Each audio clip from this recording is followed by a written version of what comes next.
সুপ্রভাত বন্ধুরা, কেমন আছেন? আশা করি ভালোই আছেন। আর আত্মিকা ব্লগে আপনাদের সবাইকে স্বাগত।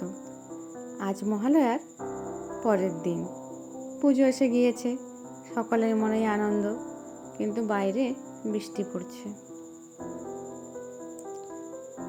শরৎকাল না বর্ষাকাল বোঝা যাচ্ছে না।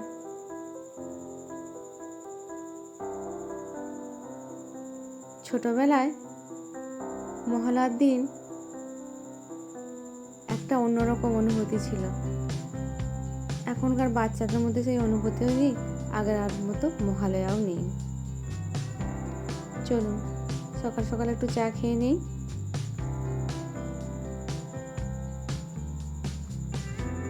আর বাজার থেকে সবজি নিয়ে এসেছে। আজ আমার মেয়ের জন্মদিন ধরবো। জানেন তো, আমাদের এখানে এই ওয়েদারের জন্য প্রচুর জ্বর হচ্ছে। আমার মেয়েও 10 দিন জ্বরে ভুগছে, কিন্তু আজ ওর জন্মদিন। বছরে একবারই তো আসে বলুন।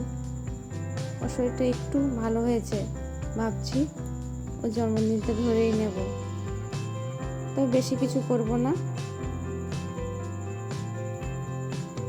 অল্প কিছু দিয়েই এবছর জন্মদিনটা ওর পালন করে নেব।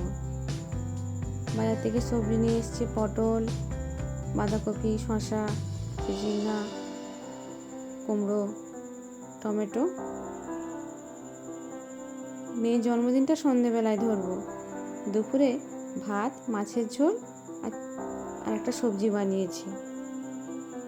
তারপরে রান্নায় লেগে গিয়েছি জন্মদিনের। এই যে এখানে পায়েস বানিয়েছি।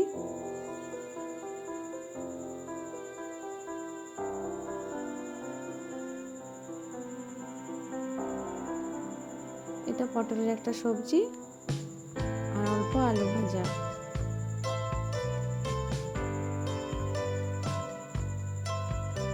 নিমন্ত্রণ তো কাকেও করিনি, বাড়ির সবাই খাওয়া দাওয়া করবো।